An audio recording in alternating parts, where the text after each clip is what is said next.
Last topic में हमने पढ़ा यूनिट 1 में व्हाट इज मैनेजमेंट, मैनेजमेंट की इंपॉर्टेंस क्या है, कैरेक्टरिस्टिक्स क्या है, मैनेजमेंट के 3 levels, top level management, middle level management, lower level management, उनके फंक्शंस।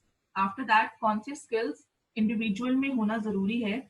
आज के टॉपिक में हम पढ़ेंगे functions of management. Management functions series of activities हैं जो मैनेजर्स परफॉर्म करते हैं ऑर्गेनाइजेशन में अपने ऑर्गेनाइजेशनल गोल्स को अचीव करने के लिए। जिया टेरी ने डिफाइन किया है मैनेजमेंट को एक डिस्टिंक्ट प्रोसेस की तरह जिसमें काफी सारे फंक्शंस इन्वॉल्व होते हैं जो कि ऑर्गेनाइजेशन को हेल्प करते हैं in smooth functioning and effectiveness of work को इंक्रीज करने के लिए। कौन से फंक्शंस हैं? प्लानिंग, उसके बाद organising, then staffing, then coordination, directing, controlling. अब हम आगे इन फंक्शंस को इलैबोरेट करके पढ़ते हैं। सबसे पहला हमारा फंक्शन है प्लान। प्लानिंग क्या होती है? प्लानिंग एक एक्टिविटी है जिसमें हम ये डिसाइड करते हैं कि हमें क्या करना है, कैसे करना है, वो काम कौन करेगा और वो काम कब होगा। Planning defined as thinking in advance what is to be done, when it is to be done and how it is to be done and who will do it. Planning bridges the gap between where organization is standing and where organization wants to reach. आज organization कहाँ पर है और आने वाले time में जो उसने अपने ऑब्जेक्टिव्स बनाए हैं या जो उसने अपनी ऑर्गेनाइजेशन के लिए प्लान किया है वो कहाँ तक जाएगी, ये डिसाइड करता है प्लान। इसके बीच का जो गैप है उसको फिल करता है प्लानिंग। अब आप इमेज में देखो, प्रेजेंट स्टेटस है कंपनी का और फ्यूचर में उसने कहाँ जाना है, इन दोनों के बीच एक गैप है, उस गैप को कवर कर रहे हैं planning. Features of planning, adding up to objective. सबसे पहले हम अपना ऑब्जेक्टिव बनाते हैं कि मुझे ये काम करना है। अब अगर हम इसमें एग्जांपल लेके चलें यूजीसी नेट का, तो आपका ऑब्जेक्टिव क्या है कि आपको यूजीसी नेट देना है, ये आपका ऑब्जेक्टिव है। अब इस ऑब्जेक्टिव को पूरा करने के लिए आप क्या करोगे? आप प्लानिंग करोगे। तो planning adds up to your objective. Prime activity है प्लानिंग, फर्स्ट एक्टिविटी है आपने कोई भी काम करना है after thinking about your objective. सबसे पहला फंक्शन है कोई भी मैनेजर अप्लाई करता है कि प्लान करते हैं एक्टिविटीज को कि काम कैसे करना है। ऑब्जेक्टिव हमने बना लिया बट काम किस तरीके से होगा वो हम करते हैं प्लान। फ्यूचरिस्टिक अप्रोच है, प्लानिंग हमेशा फ्यूचर के बारे में सोचती है कि मैंने आने वाले 10 सालों में क्या करना है या मैंने आने वाले 5 सालों में क्या करना है या मैं अपनी ऑर्गेनाइजेशन को आज से 5 साल के बाद कहाँ पर देखता हूँ। जो मेरा आज ऑब्जेक्टिव है वो मुझे कितनी दूर तक लेकर जाएगा, ये देखते हैं प्लानिंग करके हम। आफ्टर दैट हर लेवल पे प्लानिंग की जरूरत है। ऑब्जेक्टिव बन गया, काम सबको दे दिया गया, ऑर्गेनाइज हो चुका है काम, लेकिन उस ऑर्गेनाइज करने में भी आपको जरूरत है प्लानिंग की। टॉप लेवल ने काम कर दिया, लोअर लेवल के पास काम आ रहा है, काम सबके पास है बट वो काम किस तरीके से किया जाएगा, क्या स्टेप्स होंगे, क्या एक्टिविटीज होंगे, तो क्या होता है, होती है प्लानिंग। आप हर एक चीज की प्लानिंग करते हो। एफिशिएंसी ऑफ ऑपरेशंस है, जब मैनेजर ने एडवांस में डिसाइड कर लिया है कि काम किस तरीके से होगा तो ऑपरेशंस में एफिशिएंसी इंक्रीज हो जाएगी, एफिशिएंट रहेंगे, कंफ्यूजन का कम चांसेस होंगे, डुप्लीकेशन ऑफ वर्क नहीं होगा, वेस्टेज नहीं होगी, कॉस्ट रिड्यूस होगी कि आपने पहले ही सारी प्लानिंग कर ली है तो ऑन द एंड आपको जरूरत नहीं है कुछ भी एक्स्ट्रा करने की। यू नो कि आपने क्या काम और किस तरीके से करना है। After that it involve decision making. Planning की जरूरत कब पड़ती है? जब आपके पास नंबर ऑफ डिसीजंस होते हैं। आप ये देखते हो कि कौन सा सबसे ज्यादा जरूरी है मेरे लिए ऑब्जेक्टिव अभी पूरा करना, या सबसे ज्यादा जरूरी डिसीजन कौन सा है उस ऑब्जेक्टिव को पूरा करने के लिए, वो होता है प्लानिंग। तो planning involve decision making also. अब कोई भी ये काम करना है तो उस टाइम पे मैनेजर के पास काफी सारे ऑप्शंस हैं। उन ऑप्शंस में से या उस ऑल्टरनेटिव में से बेस्ट पॉसिबल ऑल्टरनेटिव पिक करना इज अ टास्क। तो वहां पे भी मैनेजर क्या करता है? प्लान करता है। इंटेलेक्चुअल प्रोसेस है, प्लानिंग इन्वॉल्व हाई थिंकिंग, आपको काफी टाइम लगता है प्लानिंग करने में। ऐसा नहीं हो सकता कि आपने कल रात को अपना ऑब्जेक्टिव बनाया और सुबह आपने अपना प्लान तैयार कर लिया। You need to study all the ins and out of every aspect, every alternative, उसके बाद ही आप किसी डिसीजन पे पहुंचते हो। Planning contributes to coordination also. जब आपके हर लेवल, हर एक्टिविटी और हर स्टेप के ऊपर प्रॉपर प्लानिंग होगी तभी आप कोऑर्डिनेट भी कर पाओगे। आपको पता है कि पहले ए की प्लानिंग होगी, उसके बाद ही बी की प्लानिंग होगी। अगर आपका ऑब्जेक्टिव ई है तो आप स्टेप बाय स्टेप चलकर ही ई तक पहुंचोगे। जब आपके सारे स्टेप्स में कोऑर्डिनेशन होगी विद प्रॉपर प्लानिंग तभी आप अपना ऑब्जेक्टिव ई अटेन कर पाओगे। तो ये है फीचर्स ऑफ प्लानिंग, और आप कह सकते हो नेचर या फिर characteristic of planning. Now moving on, अब हम देखते हैं इंपॉर्टेंस क्या है प्लानिंग की। Reduce risk of uncertainty. Organisation में काफी अनसर्टेनिटी या अनएक्सपेक्टेड सिचुएशंस अराइज होती हैं every day when you are moving on towards your goals. तो जब आपने अपनी सारी एक्टिविटीज पहले से ही प्लान करी हैं, आपको पता है कि आप किस डायरेक्शन में मूव कर रहे हो, या आपको ये पता है कि आपको किस तरीके से काम करना है, तो उस टाइम पर क्या होगा, अगर कोई भी प्रॉब्लम आती है तो आप उसको इजिली हैंडल कर सकते हो। बिकॉज हमने फीचर्स में क्या पढ़ा है कि planning is a futuristic approach.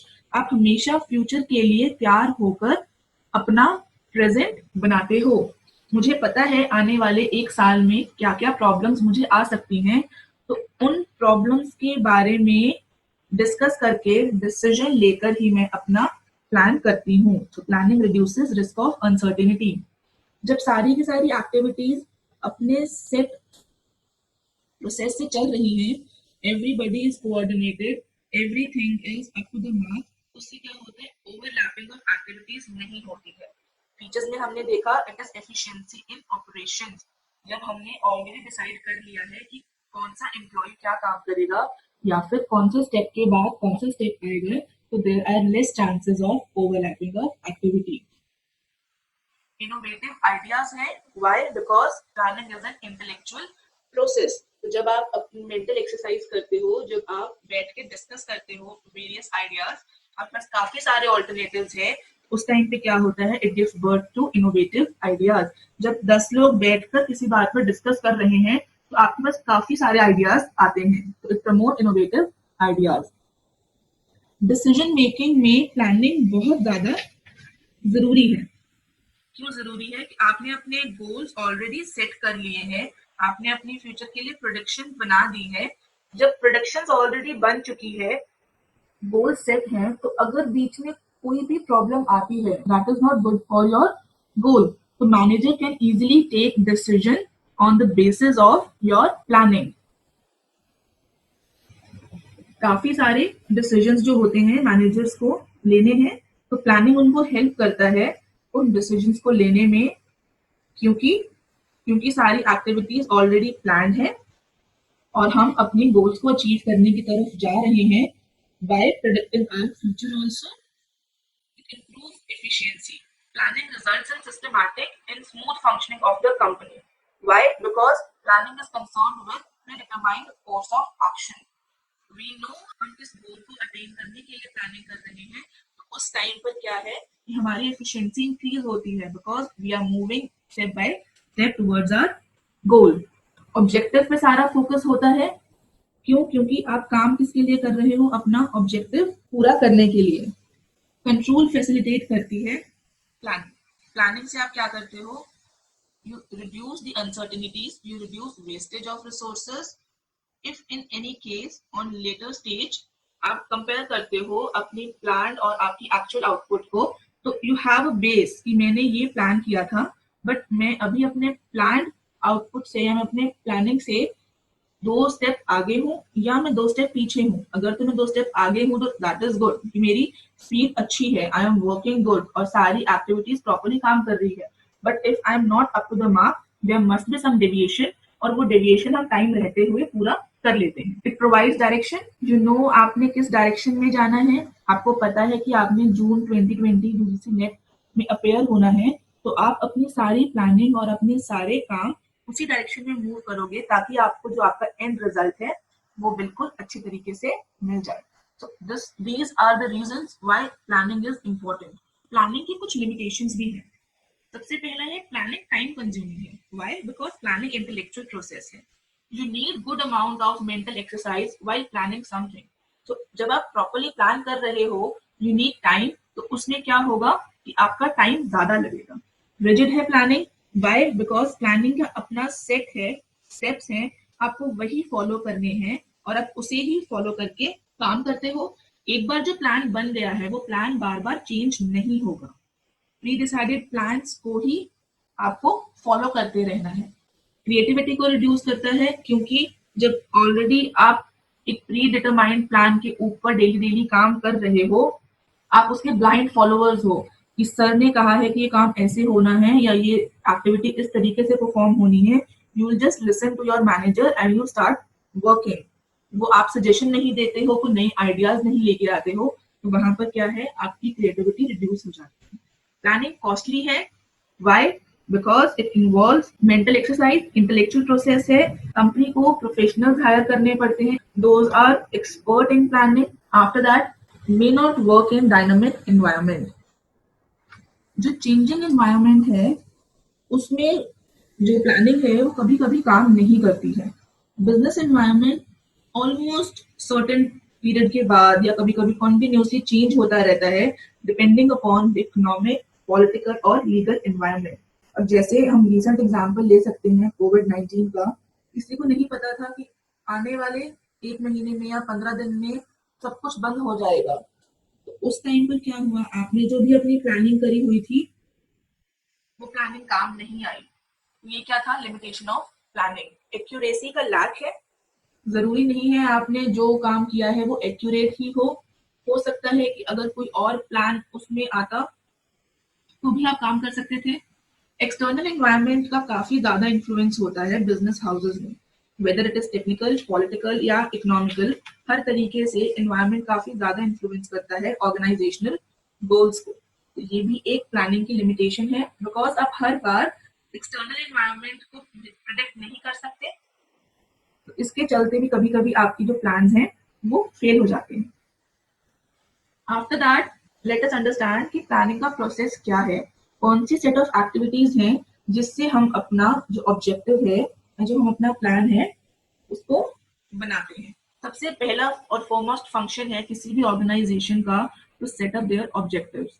आपने क्या काम करना है या आपकी ऑर्गेनाइजेशन के क्या गोल्स हैं, क्या ऑब्जेक्टिव्स हैं, सबसे पहले आप वो डिसाइड करते हो। आफ्टर दैट आप फ्यूचर को प्रोडिक्ट करते हो। Developing premises, you predict future और यू एज्यूम अबाउट फ्यूचर कि जो मैंने ऑब्जेक्टिव बनाया है फ्यूचर में ऐसा काम होगा या नहीं होगा। एजम्पशंस मेड होती है फोरकास्टिंग की बेसिस पर। पास्ट डाटा को आप चेक करते हो, कॉमन फोरकास्ट करते हो, प्रोडक्ट की डिमांड देखते हो, एनवायरनमेंट चेंज देखते हो। ये सारी चीजें देखकर आप एक प्रेमिसेस को डेवलप करते हो जो कि आपको हेल्प करता है आपके ऑब्जेक्टिव्स को अटेन करने के लिए। उसके बाद आता है लिस्टिंग ऑल्टरनेटिव्स। अब आपने अपना फोरकास्ट कर लिया सारा कुछ, उसके बाद आप ऑल्टरनेटिव लिस्ट करते हो। तो हम एग्जांपल लेते हैं, जैसे एक कंपनी है, उनका ऑब्जेक्टिव है अपनी सेल्स को 10% इंक्रीज करना by the end of this year. ये उनका ऑब्जेक्टिव था। उसके बाद उन्होंने प्रेमिसेस डेवलप किया। There are multiple premises, multiple assumptions जो ऑर्गेनाइजेशन ने सोची। उसके बाद उन्होंने काफी सारे ऑल्टरनेटिव लिस्ट करे कि हम अपना ऑब्जेक्टिव किस तरीके से पूरा कर सकते हैं। इसके बाद हर ऑल्टरनेटिव के प्रो एंड कॉन्स इन्होंने देखे, evaluated each and every alternative. इसके बाद सबसे ज्यादा एप्रोप्रिएट जो इनको ऑल्टरनेटिव लगा, जिसमें इनको कॉस्ट कम हो और इनका प्रॉफिट ज्यादा हो, उन्होंने एक ऑल्टरनेटिव सिलेक्ट कर लिया। मान लो हमने ऑल्टरनेटिव सिलेक्ट किया कि हम अपने डिस्काउंट बढ़ा देते हैं। अब डिस्काउंट बढ़ा देंगे तो उन्होंने अपना प्लान फिर इम्प्लीमेंट किया, कितना डिस्काउंट बढ़ाना है, कब कब बढ़ाना है, किस तरीके से बढ़ाना है, कितने स्टोर्स में ये प्लान इम्प्लीमेंट करा जाएगा। उन्होंने फिर उसके बाद ये सारा काम करके अपना प्लान इम्प्लीमेंट किया। नाउ आफ्टर सम टाइम उन्होंने फॉलो अप किया। उन्होंने कंपेयर किया कि हमने जो अपनी प्लानिंग करी थी, हमने सोचा था कि अगर हम अपना डिस्काउंट हर आइटम पे 20% इंक्रीज कर देते हैं तो bye the end of the year हमें सेल्स में इंक्रीज मिल जाएगा। तो उन्होंने आफ्टर सम टाइम, मान लो मिड ऑफ द ईयर, उन्होंने ये प्लान आउट किया और उनको पता चला कि उनका जो प्लान है वो सक्सेसफुल है। उन्होंने फॉलो अप लिया मिड ईयर में, तो जितना उन्होंने मिड ईयर तक प्लान आउट किया था उतना ही उनका इस टाइम पे सेल्स चल रही है, उतना ही उनका प्लान वर्कआउट हो रहा है। तो ये क्या है, हमारा प्लानिंग प्रोसेस। इस तरीके से हम अपनी एक्टिविटीज, अपनी ऑब्जेक्टिव्स को प्लान करते हैं और उसके बाद हम एंड में उसको फॉलो अप लेते हैं कि हमने जो काम किया है वो सही है या नहीं है। कोई भी अगर आपको इस टॉपिक से रिलेटेड क्वेश्चन है, कोई क्वेरी है, आप नीचे कमेंट बॉक्स में हमें लिख सकते हैं। Just keep studying, take care.